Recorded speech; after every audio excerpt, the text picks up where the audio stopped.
สบายดีเด้อสบายดีพ่อแม่พี่น้องมาเด้อมาเข้าครัวนำกันมื้อนี้ก็เป็นเมนูที่แบบว่าเมนูวันหยุดว่าเส้นซามื้อนี้บ่ได้ไปเฮ็ดงานกะกลางคืนพี่น้องค่อยก็เลยบอกว่าเวลาพวกไปซื้อกับข้าวกับน้ำอยู่ซุปเปอร์มาร์เก็ตค่อยก็เลยบอกว่าซื้อน่องไก่มาให้เด้อเพราะว่าวันศุกร์ค่อยเป็นมื้อวันหยุดของค่อยก็เฮ็ดอบน่องไก่ให้กิน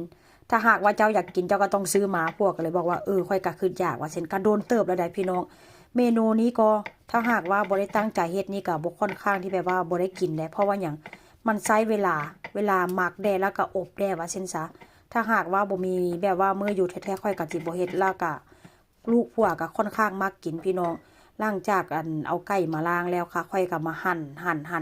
หลังจากหั่นแล้วก็มาหมักซีอิ๊วนี่ค่อยก็ใส่ประมาณ3บ่วงนะพี่น้องสูตรเก่าสูตรเดิมว่าเช่นซะใส่ซีอิ๊วแล้วก็ใส่เกลือแล้วก็ใส่พริกไทยแล้วก็ใส่น้ำตาลนี่ใส่เพื่อว่ามันจะออกหวานนิดๆนะพี่น้องมันก็ค่อนข้างจะแซ่บว่าเส้นซะเนาะแล้วก็เส้นเก่าแป้งนอกแป้งนัวแล้วก็น้ำปลานี่ก็บ่ทันได้ใส่เด้เพราะว่าลูกชายกินน้ำแล้วก็มื้อนี้ก็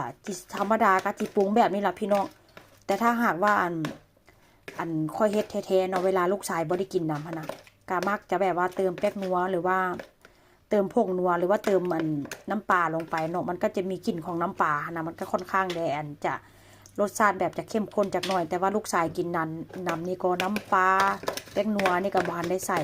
หลังจากนั้นค่อยก็จะเอานมจืดมาใส่พี่น้องนมจืดนี่ค่อยก็จิหมักไว้ประมาณ2 ชั่วโมงกว่าพุ่นละเพราะว่าหยัง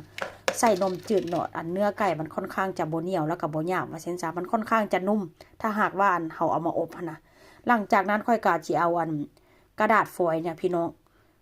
ถ้าหากว่าค่อยเว้าผิดค่อยก็ขอโทษเด้อค่อยค่อนข้างจะลืมค่อยบ่ฮู้ว่ามันค่อยเว้าถูกบ่กระดาษฟอยล์เนาะว่าเช่นซะค่อยฮ้องกระดาษฟอยล์พี่น้องหลังจากนั้นค่อยก็เอากระดาษฟอยล์มาใส่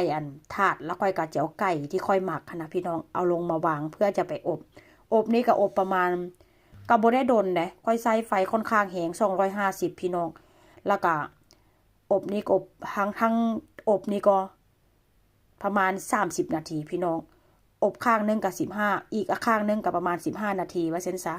หน้าตาของมันก็จะเป็นประมาณนี้แต่ที่แน่ๆพี่น้องเอ้ยลูกค่อยกินไปแล้ว3น่องแล้วเหลือ4น่องหั่นค่อยก็คิดว่าสิกินเด้เฮ็ดไปเฮ็ดมาค่อยก็เลยเอาให้ผัวค่อยกินซะพี่น้องค่อยก็เลยแบบว่าย่าแหละค่อยสิต้มมาม่ากินเอาดอกว่าเช่นซะเพราะว่า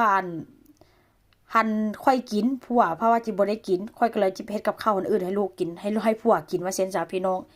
นี่ล่ะเมนูหน้าตาของมื้อนี้ถามว่าแซ่บบ่แซ่บบ่เค็มบ่จางบ่จืดกับพอดีกินว่าเส้นซาเนื้อก็ค่อนข้างจะฉ่ำแต่ว่ากระดาษน่ะมันค่อนข้างจะไหม้หยังไหม้น้ำแบบ